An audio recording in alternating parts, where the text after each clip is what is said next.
Curator's Preface, National Library of Scotland. Manuscript MS CW1896, The Wrath Logs. The longhand passages that follow are taken from the personal journal of Ada McRae, 1872 to 1943, a junior engineer seconded to Cape Wrath Lighthouse. During the winter of 1896, the book was discovered in 1968 behind a stone lintel. During restoration of the keeper's cottages, pages are reproduced with modernized spelling but original punctuation. Incidental sketches and tide tables have been omitted except where essential. North along the ragged spine of Sutherland, where the Atlantic comes ashore in a roar so low you feel it before you hear it, the great lantern of Cape Wrath was said to slice the dark like the edge of a flensing knife. I arrived there on the 9th of November, valise bumping my knee, salt so thick in the air my hair crisped before it dried. Fresh diploma from the Glasgow School of Engineering still tucked in an oilskin roll. I had come to apprentice under Mr. Malcolm Ramsay, principal keeper, a man renowned for coaxing steam whistles into arias and clockworks into near-human obedience. The Board of Trade called it a routine placement. It did not mention the ledger. The lighthouse itself rose from the headland like an enormous candle stub, whitewash flaking, parapet crusted with guano, lantern glazing fogged by decades of wind-driven brine. 2 cottages huddled against its flanks, walls 3 feet thick and still drafty. As I trudged up the basalt path, I caught sight of Ramsay at the gallery rail, hair the color of winter straw, staring east as though expecting company from a horizon no sane vessel dared cross in November. That first evening, after the lamp was trimmed and the first-order Fresnel lenses began their dignified rotation, Ramsay poured a dram of Talisker and introduced me to the routine. Every 4 hours, the Mercury float beneath the lens must be tested. Every watch change, the barometer read. And every sunrise, the names in the fog room ledger checked against the harbor master's daily list from Ullapool. Why names? I ventured. Surely a log of maintenance suffices. His face tightened, the way ropes do just before they snap. Because the light knows them, he answered, then smiled as though the remark were a joke he had rehearsed in solitude. I laughed politely, but a knot settled behind my ribs. Salt and paraffin seep into dreams when you sleep among lantern prisms. Mine that night were filled with a hallway of mirrors, each pane etched with scripts I did not recognize, letters dribbling seawater. I woke to find the wind had murdered the coal shed door. It lay belly up like a beached skiff. Ramsay swore in Gaelic, set me to nailing it back while he checked the report lines. When I re-entered the service room an hour later, he stood over the oak ledger, brow furrowed. The book stout as a church Bible lay open at yesterday's date, but the neat copperplate list of visiting trawlers I had copied that afternoon was gone. In its place sprawled a single new line, ink still wet. Danelaw -11 souls, the 11th of November. 042. I felt the blood climb my throat. The Danelaw was a Scandinavian cod cutter I had seen anchored in Loch Arable that very morning, crew jovial. Paint still bright. She can't have sailed already, I managed. Ramsay whispered, "Look at the ink." It had bled into the paper, not with the patient soak of a quill, but in jagged arteries, as though the words had been forced up through the wood fiber of the page from beneath. We signaled. Loch Arable via semaphore at dusk. No reply. At dawn, a Coast Guard galley hauled into the bay dragging a splintered mast that bore the name Danelaw in half-stripped lead paint. No bodies, no hull, only the mast like an accusatory finger. Ramsay closed the ledger with reverence usually reserved for coffins. "We've another entry due," he murmured, and I wondered how many such dawns Cape Wrath had swallowed without witness.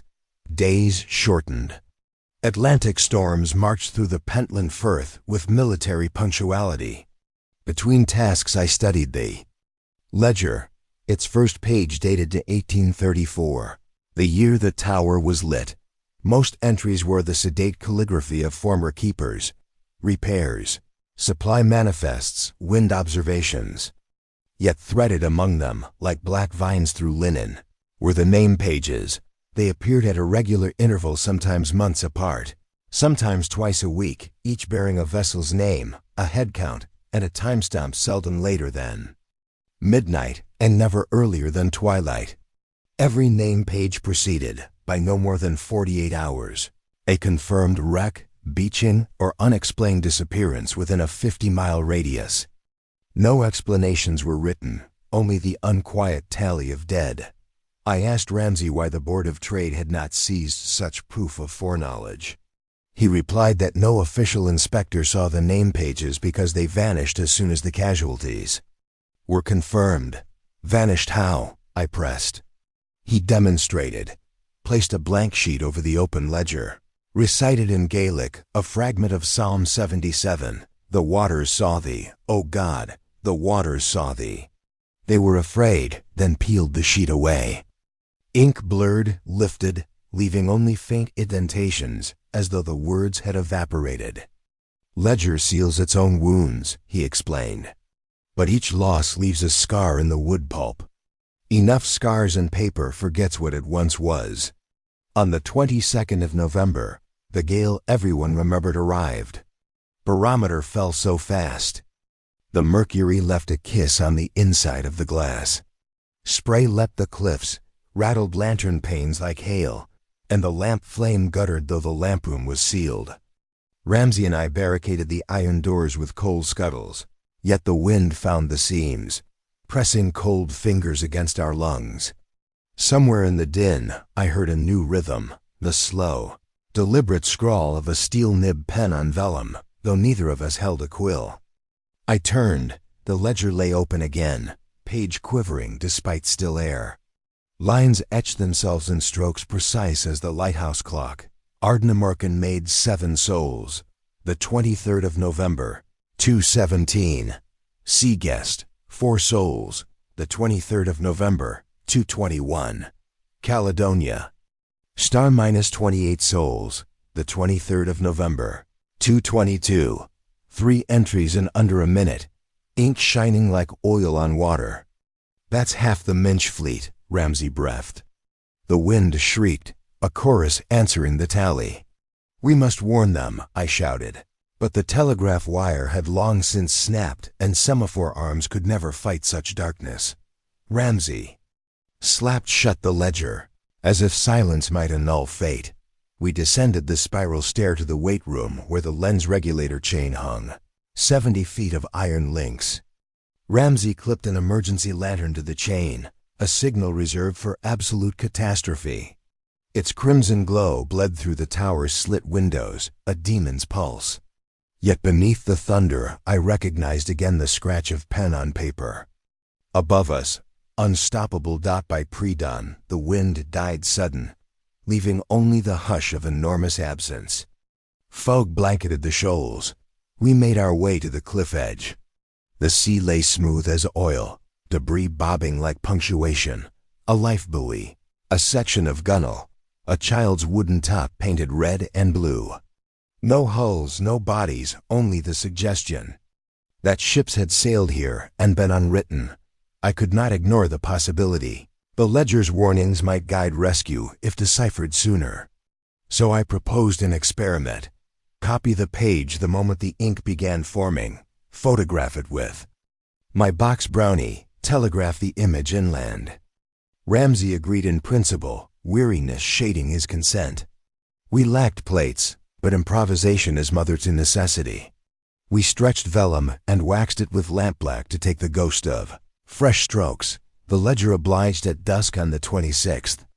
Whispering a single name, Saint Marguerite -19 souls. The 27th of November, 003.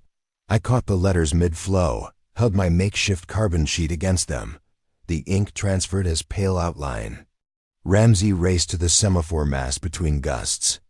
He signaled the code to Strathy Point repeater. Psi and Maragayui RITE. Stop change course south stop total, loss if North Minch. No answer came. But 1 hour later, the foghorn at Stour Head wheezed double long blasts, a sailor's salute. To doom avoided. At dawn we learned the St. Marguerite had indeed diverted south during the night.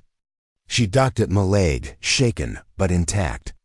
We had cheated the ledger, or so we believed. Success tasted of burnt sugar. We attempted the same gambit thrice more, and thrice we won. Or so reports claimed. Steamers rerouted, drifters returned to port early, no confirmed wrecks. Yet each intervention carved deeper hollows under Ramsay's eyes. "The ledger tallies what the sea demands," he muttered one midnight. "And the sea keeps receipts. If we deny it names, it may claim replacements." I scoffed, but fear makes. Quick converts.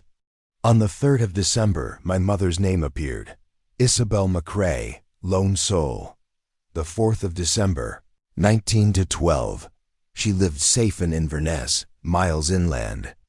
The ledger knew her maiden name, not used since her wedding. I begged Ramsay to help me intervene. "You cannot signal a stroke," he said gently. "Only a ship." I seized the tome, intending to rip out the page. The paper seared my fingertips with cold so fierce I smelled blistered skin. Ink blistered too, rearranging before my eyes into a phrase I did not comprehend. Ledger balanced or lighthouse dark. Ramsay pried my hands away, bound the burn. "The tower was built around that book," he sighed. "Stone covers chalk. Seam running below. Old folks say chalk remembers bones." I found the tale ridiculous, but pain made mockery less appealing. Morning of the 4th. Telegram from Inverness. Mother collapsed during evensong. Heart stopped exactly 1912. My faith in steel and semaphore cracked like thin ice. Guilt followed, oily and relentless. I spent that night pacing the service room, tracing the brass gearing beneath the lens. Below, the ledger rested in its oak cradle like a sleeping predator. The following week, Ramsay took ill lung, he insisted, though no cough produced. I tended lamp alone, recording weather in cramped shorthand. On the 13th, gale again. Lantern plates vibrated. The Mercury bath sloshed, threatening catastrophe. I ran to the clockroom to adjust regulator weights, and there I found new ink soaking into the ledger. Ada McCrae, lone soul, the 14th of December, 2:06. My pulse stuttered. Sweat salted my cracked palms. The book smelled faintly of peat smoke. I ripped a strip from my notes, overlaid it, traced each letter in reverse with graphite until mirror words surfaced on my patch. My name, my hour. I vowed to outrun it. Lamp. Duty surrendered to desperation. I borrowed Ramsay's sealskin coat, readied the surface dinghy in the cove, though locals swore the swell could gnaw granite, and prepared to flee before my time arrived. Ramsay intercepted me at the boathouse. Door, gaunt, eyes rimmed red from fever or fear. "If you leave," he rasped, "the light goes untended." He gestured at the storm mounting in the west, clouds bruised violet. "Keep the light, Ada. Bargain with the sea, your vigilance for your life." Lightning split the horizon as if. To sign the contract, I returned up the tower. Each stair groaned harsher than memory. The lantern cried under wind gusts. I steadied the lens carriage, trimmed wick to a spear of gold. Midnight passed. My lungs ached from vaporized paraffin. Waves battered the cliffs, sending shock tremors through basalt until the whole tower hummed like a tuning fork. I checked my pocket watch twice. A minute. 1:50, 1:55. 2 o'clock. At 2:04 the wick guttered, swallowed by a downdraft that should have been impossible in a sealed room. Darkness knifed outward. Foghorns wailed as if mourning the light. 2 minutes. To fate. I balanced atop the service ladder, flames stubbled, fingers shaking as I struck a match. 2 tries, 3. At 2:05 the wick caught, sputtered, flared. Paraffin found draw. The lens blazed into rotation once more, throwing spokes of argent across the maelstrom. My pocket watch ratcheted forward. 2:06 arrived and rolled past. The tower still stood. I inhaled salt, oil, relief so sharp it hurt. Below, the ledger snapped shut like a jaw. Ramsay met me on the stair, leaning heavy on the rail. He glanced at the lit lantern, then at my unsinged form, and managed a ragged grin. "You paid your tithe," he said. I opened my mouth to answer, but the tower shuddered. Somewhere deep, stone cracked like ice floes meeting. We rushed to the service room. The ledger lay on the floor, spine broken, pages riffling, though no breeze penetrated. Ink leaked from its torn center, pooling into letters that formed no names this time, but a demand. Balance unsettled. One light for one life. Wind shrieked down the stair, extinguishing every oil lamp in sequence, racing toward the lantern. I understood then. My life had been spared not in exchange for duty, but as down payment. The book had decided the tower itself could feed the debt, unless I offered it. Something else died above us. The wick sputtered again. I looked at Ramsay, aging, fever-racked, bound to the lighthouse by devotion older than the ledger. He must have read the decision in my eyes, for he shook his head. I seized his hands, pressed them to the ledger's bleeding core. "Tell it my name again," I whispered. "Tell it twice." A shock coursed through both of us. Sparks jumped like St. Elmo's fire. Ramsay cried out, then the ink retreated, pages whitening to blank parchment. The tower fell silent, but for the heartbeat throb of the rotating lens. My pocket watch cracked glass spiderweb, and the second hand halted at 2:06 forever. Ramsay slumped, breathing ragged but alive. I helped him to the keeper's bench, then turned once more to the ledger. Its pages were clean, every scar of names scrubbed away. All blank save one shiny line on the final sheet. Perfect as copperplate, yet clearly not penned by human hand. Balance carried forward. Thunder rolled. The wick burned steady. I realized the tower had accepted my counteroffer, my time, but not tonight. Instead, I had bought a ledger of credit whose interest would someday come due. Down in the weight room, regulator chains ticked on, indifferent to bargains. The night relinquished its storm just before dawn, leaving the Atlantic exhaling like a tired beast.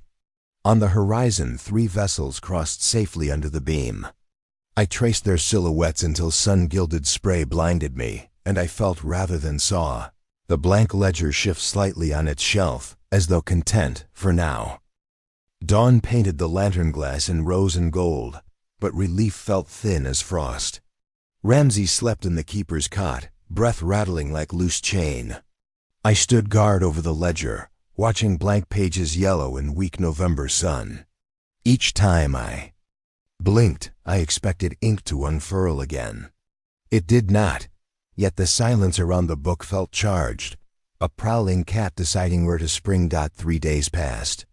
Weather softened. Fishing smacks ventured close enough to salute with whistles. I forced myself to believe the curse dormant. Yet small slippages emerged. The coal stove clock advanced 5 minutes every dusk, no matter how I reset it. A fog bell, buoy off Kirvaig Bay, tolled on windless nights, keeping no rhythm I could count. Worst was Ramsay. Fever broke, but his eyes, the irises, seemed paler, as if the sea had rinsed pigment away. He spoke little, tended the lamp with practiced movements, then stared seaward, lips silently shaping names I could not catch. On the evening of St. Andrew's Day, a steamer's funnel smoke streaked sunset crimson-black. The Theresa May mail packet out of Oban blew a jaunty blast. I jotted her in the standard log, then hesitated. Did I owe the ledger a copy? Fear of provoking it wrestled with dread of ignoring protocol. At last I wrote the name on a scrap, folded it, and slid it between bare pages like a hostage note. The paper stayed innocent. Midnight watch belonged to Ramsay. I dozed in the radio nook until a metallic clatter jolted me. Rushing up the corkscrew stair, I found him on hands and knees among shattered prisms, ragged breath fogging the glass. The ledger lay open. Ink scurried across 2 pages like beetles fleeing light, erasing itself even as I watched. Only one jagged sentence survived before dissolving, names recalled. Balance widens. Shards glittered under the wick's flame. Ramsay's sleeve bled from a gash. He looked at me as though seeing through a century of fog. It wrote them while I polished the brass. 27 souls, same steamer, you noted. He swallowed, throat clicking. Then it swallowed the words before I could act. Ada, the book is hungry. I pressed linen to his wound, mind racing. If entries could vanish, signaling alone would not suffice. We needed outside eyes, records that could not be erased by the ledger's will. The nearest telegraph still lay severed, but the Marconi experimental post at Thurso might listen to wireless spark if conditions were fair. I studied the supply cabinet coils, a brass key, lines of copper wire.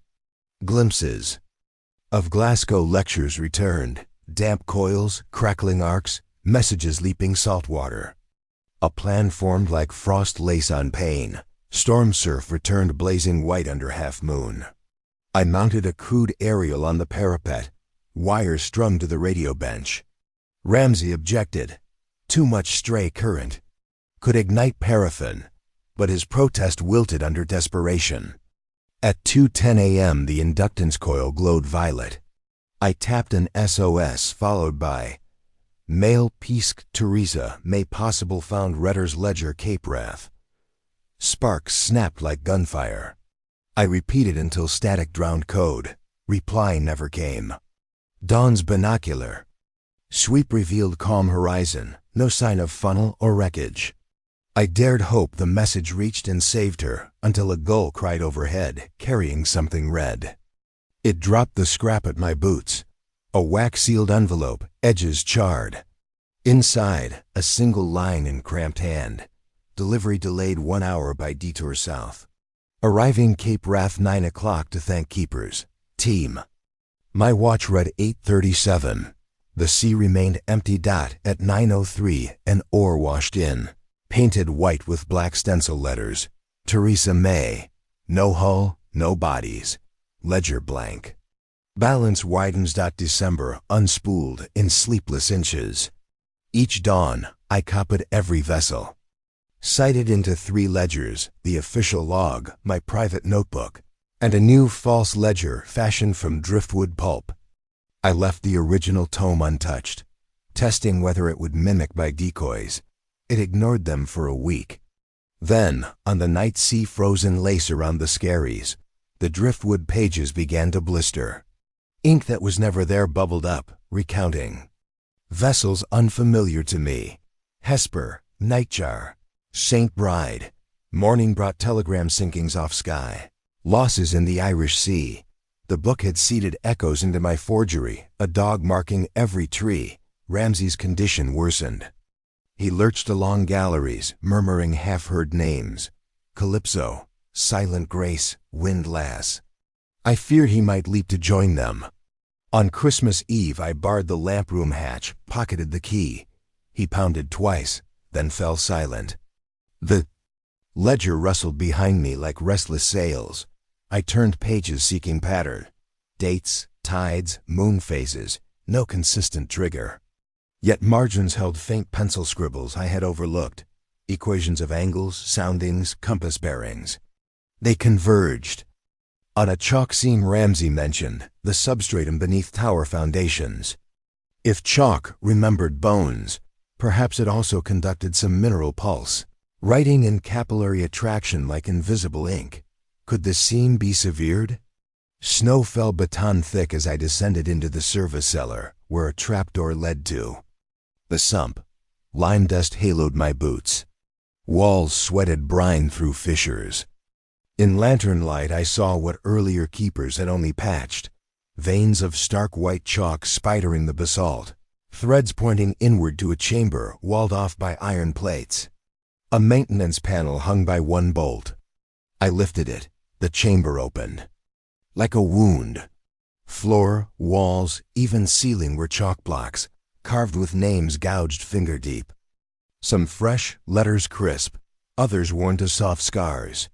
Dates trailed them, some centuries old, some future yet. At the center sat a limestone plinth bearing two objects, a quill grown stiff with salt and a coil of red-brown hair wrapped in ribbon. On the plinth face, chiseled words, "The sea remembers what men forget. Write or drown." My stomach dropped with the tide. This was the ledger's heart ink supply and pen. Hair looked recent. A woman's braid. I touched the ribbon. Cold. Stunned my fingertips, vision flashing a vessel aflame, men shouting my mother's maiden psalm. I recoiled, heart drumming double time. Voices echoed above Ramsay's, ragged, pleading. I found him at the stairwell, eyes reflecting lamplight. "Ada, the beacon's out." Wind hurled snow into the gallery. Flame had died, prisms dark. He sagged. "It wants another name." It took the light instead. We labored to relight wick, shivering. Paraffin hissed, lens revived, sweeping sea. But in that blackout, some tragedy had occurred unseen. Next day, fisherman from Durness rowed ashore bearing a lifeless youth tangled in net. Ian Ramsay, the keeper's eldest son, eldest only by letter. He'd run away to sea months earlier. Ramsay broke like tempered glass. Ledger pages fluttered. Then lay still, sated. I could not abide its appetite. That night, while Ramsay wept over a cold dram, I descended again. I chipped at chalk with a cold chisel until damp salt numbed my arms. Each name I gouged out left a cavity oozing brackish water laced with ink. When I struck the braid, chalk wept crimson. Lightning cracked overhead, trembling stones. The ledger upstairs flapped open, though no wind stirred. Thunder shook the tower. Lens chains jangled. I raced up. Pages writhed, spilling ink like squid cloud. Letters arranged into a map, the lighthouse drawn in cross-section, chalk heart pulsing red. One word scrawled over it: sever. My rebellion misread. The ledger now commanded demolition of its own anchor, no doubt to roam freer. I resolved, instead, to isolate it. If chalk conducted its power, I would insulate stone from sea. The plan dabbed reckless. Pack asphalt and pitch into every fissure. Wrap plinth in tarred sailcloth. Cage the ledger in a lead-lined chest perched on glass. Insulators. A Faraday cage for malevolent prophecy. New Year's gales granted cover. No inspector dared land. I melted pitch in cauldrons, fumigating corridors with tar reek. Ramsay helped in haunted quiet, gestures automatic. We sealed the cellar walls inch by inch. Each stroke of brush made. Ledger pages tremor, but no new ink formed. When final seam dripped black, silence thudded against our chests. Chalk heart entombed, braid locked inside. The night that followed felt hollow, as if sound itself withheld breath. Lantern swept emptiness. Foghorn moaned once, then faltered to mute. My pocket watch stopped dead, mainspring intact. My wounded hands refused to budge. A dread, heavier than any wave, settled. We had not killed the ledger, only deafened ourselves. To its warnings, morning's horizon bore proof. Wreckage carpeted the tide line planks, barrels, one lifeboat upside down. Fishermen arrived with rumors. 3 ships missing, all last seen near Cape Wrath in clear weather. With ledger muted, fate struck blind. Ramsay met my gaze, despair turned to rage. "Light for life," he rasped. "We cannot silence it, we must steer it." He proposed a compromise. Reopen a single channel, scratch one fissure in the pitch, allow names to surface but copy them instantly, broadcast by wireless to all coasts. Balance paid, lives spared. It was madness, yet failure draped us already. We chiseled a narrow slit through tar, exposing thumbnail of chalk. Ledger remained locked, refusing ink. Then Ramsay, voice shaking, placed his own name upon the chalk. In graphite, an offering. Ink bloomed on the ledger upstairs, spelling not him but a cargo steamer. Orkney last 31 souls to the 8th of January. 3:44. We signaled the warning. Shore stations relayed. The Orkney Lass reached Kirkwall safe. Captain citing unaccountable shudder in hull at 3:40. Relief warred with horror. The ledger had accepted a voluntary token and given prophecy in return. But now it knew the bargaining table. Ramsay's name lingered faintly on chalk, edges wet. He coughed blood that night. Fever spiked. He could not climb stairs. The book wanted his life after all, one way or next. I sat watch, quill poised above fresh pages. At 2 a.m. ink formed slow, elegant. Ada McRae witness, balance. Do, choose. Choose what? Sacrifice? Silence? I thought of the chalk chamber, of names weathering to dust while sea rolled on. Perhaps the lighthouse itself was built as mediator between human stubbornness and ocean hunger. If ledger's power could be shared spread across, many lights no single soul need bear the debt. I drafted letters to Trinity House and the Northern Lighthouse Board, proposing a networked system of ledgers, each lighthouse accepting fractional warnings, transmitting by wireless, diluting the cost. Radical, yes, but less so than continual drowning. I slid copies into message tubes aboard the weekly supply skiff. Supplies never arrived. Search parties later found the skiff drifting upside down. Crew vanished, letters sealed in oilskin yet.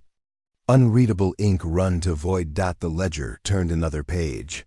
Blank except for 3 embryonic blotches, ink coalescing into shapes of a ship, a lighthouse, and a human outline.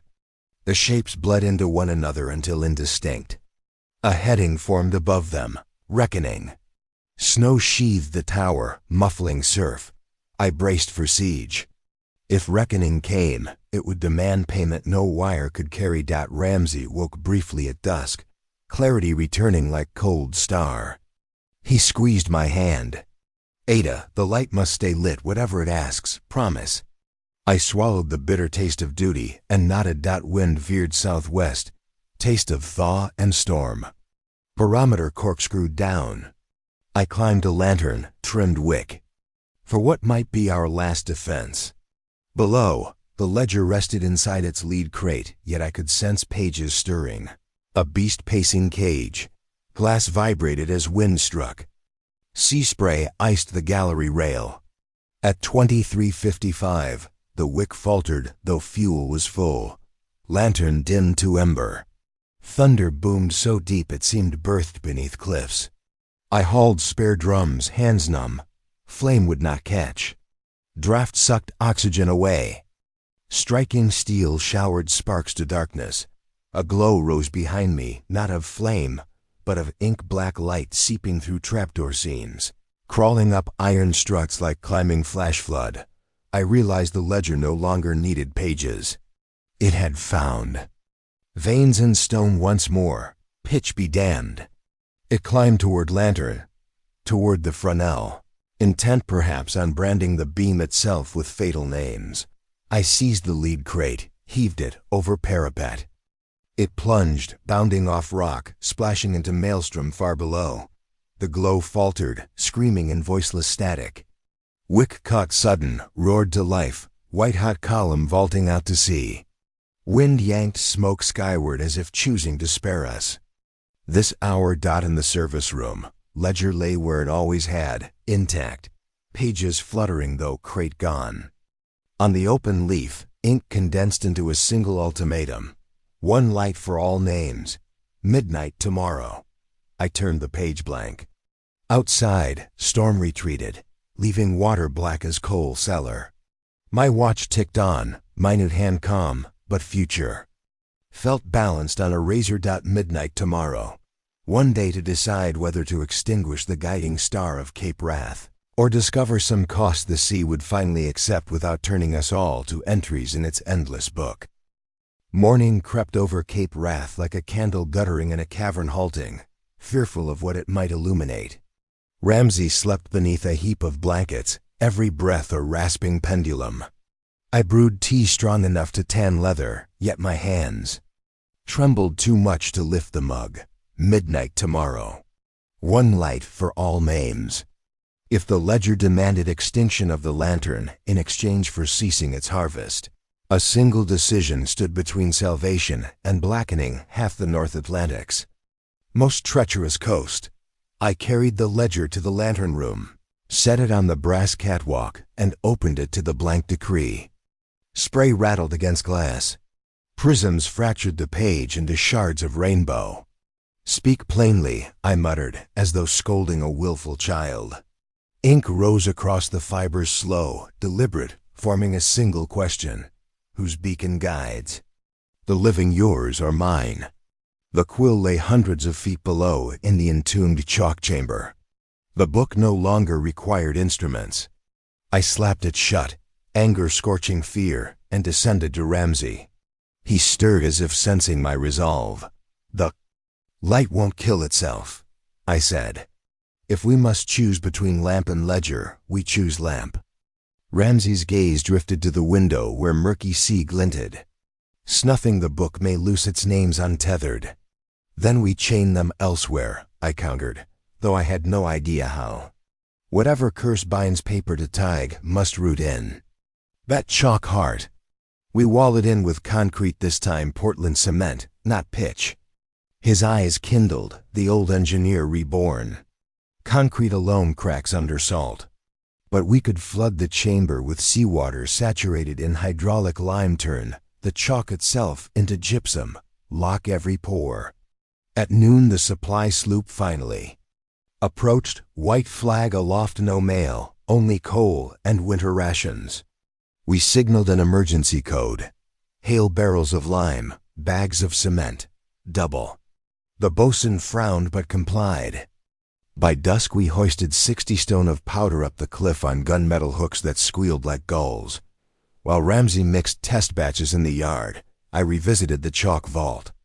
Pitch peeling around the slit we'd carved reminded me of a half-healed wound split wide by fresh strain. I tapped the walls with a hammer, hollow reverberations, as if some vast lung wheezed behind the stone. The gouged names seeped gray brine.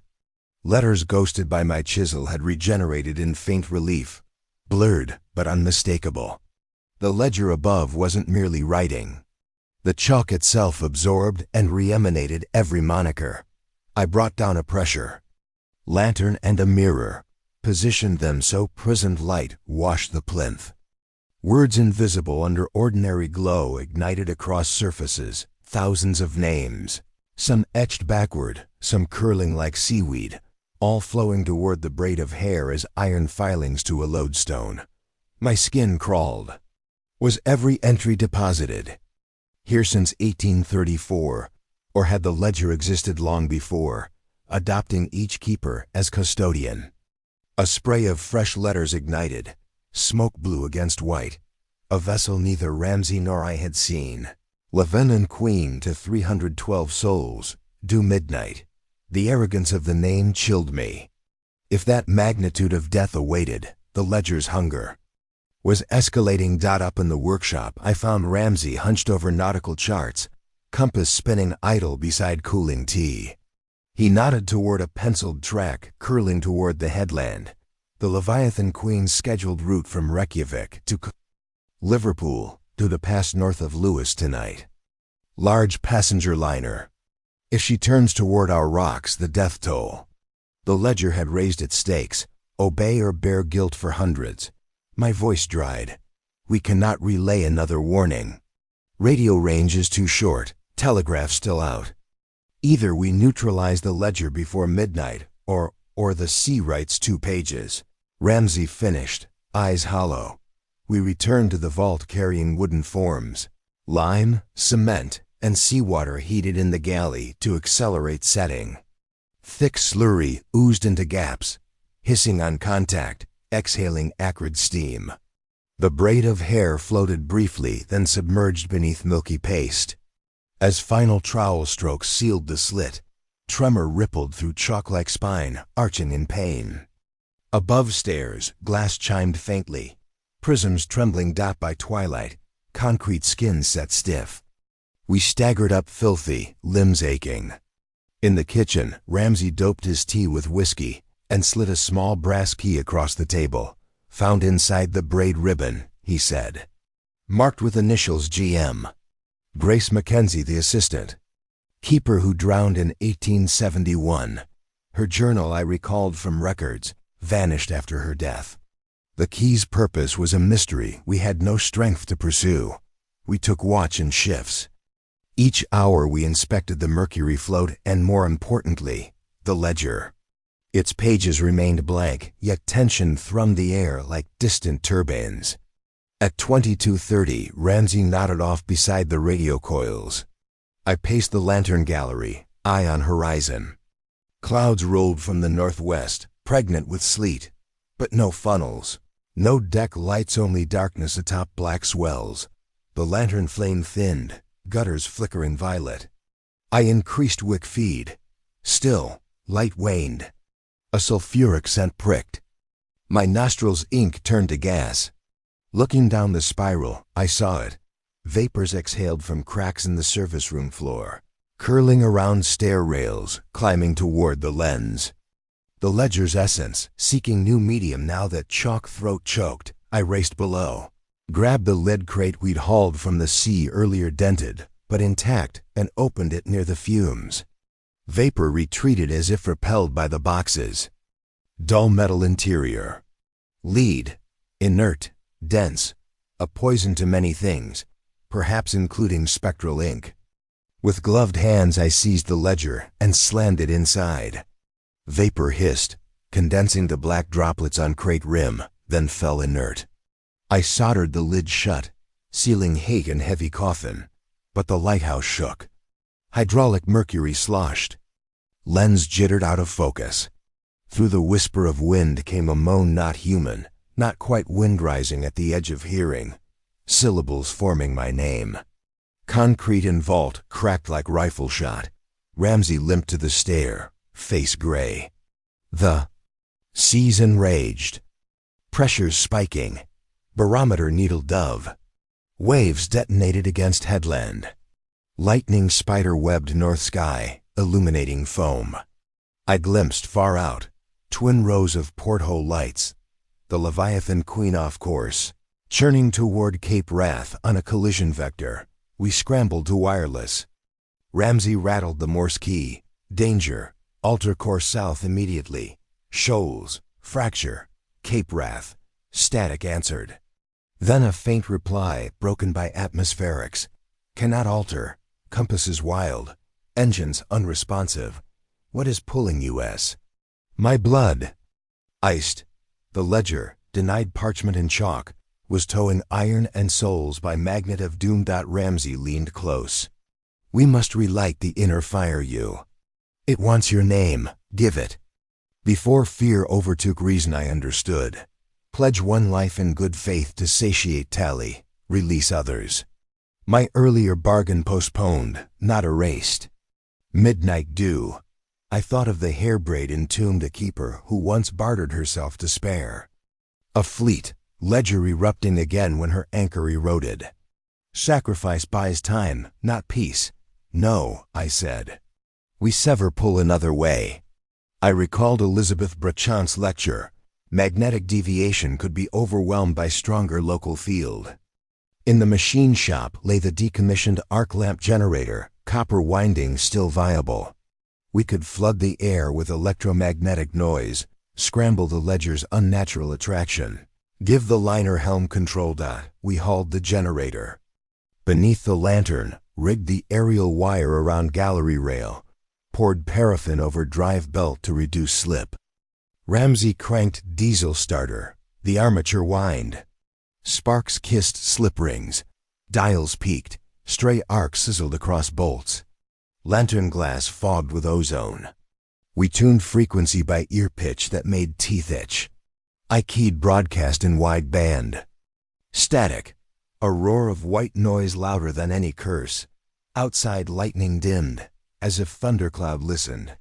The Leviathan's lights wobbled, then slowly veered starboard, thrusters frothing. On radio, breathless Morse. Steering returns. Compass true. Bless your light. Course lines bent away from reefs, but ledger would not surrender. The crate bucked, lid bulging, lead sweating liquid rivulets. Ink seeped through seams, forming sizzling. Runes, balance unpaid, crate cracked. Black needles shot like quills, embedding in walls, hissing toward my heart. Ramsay shoved me aside, taking 3 needles in chest. He collapsed, eyes wide yet resolute. "Light, for life," he whispered, then slumped. Anger blazed bright as the lantern above. I dragged crate to the stairhead, lashed it to a length of anchor chain, heaved both over parapet. Iron links thundered through my palms, nearly ripping the over rail. Crate smashed the sea. A geyser of ink-black foam erupted, then dissolved beneath waves.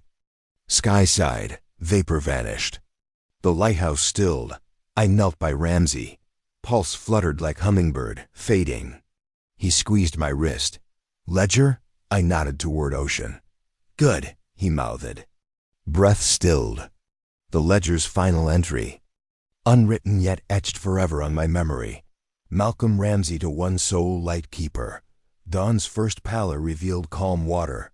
Debris minimal. The Leviathan Queen signaled gratitude with triple whistle blast before resuming course. I half expected ink to recongeal in breeze, but only salt spray kissed my face. I descended to chalk vault. Concrete held, hair braid entombed, fissures.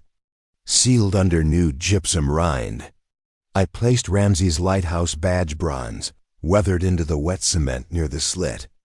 Tokens, not tributes. Days blurred. Relief crew arrived by steam launch, found me gaunt, Ramsay prepared for burial. I filed reports, stripped of ledger truths. Authorities chalked tragedy to heart failure, commended my heroic maintenance. Under inclement conditions, they shipped his body to Glasgow. I stayed to train new keeper, a solemn woman named Fraser. Before her first watch I led her to vault door, now bricked and tarred. "Never disturb this," I warned. Her nod carried weight of trust. I secreted my own journal, these pages in a cavity behind storm lintel, wrapped in oilskin and sealed with Ramsay's key. Some truths belong to stone, but maybe someday another engineer will read and remember. How a lightkeeper's oath outshone a hungry sea. On my final night, I climbed the gallery alone. Lantern turned slow, patient, uncaring. I set my battered pocket watch against its rotation. Second hand met minute, minute stroked hour, each cog. Consenting. No hesitation, no ledger scratching beneath. Only the sigh of wind, the steady pulse of beacon sweeping dark, writing nothing, erasing nothing, merely guiding. Cape Wrath lay quiet, ledger balanced by sacrifice not of book or tower, but of a keeper's steadfast heart. The sea rolled on. Eternal debtor, yet for once its ledger closed clean at midnight, and a chorus of forgotten names rested unwhispered beneath the waves.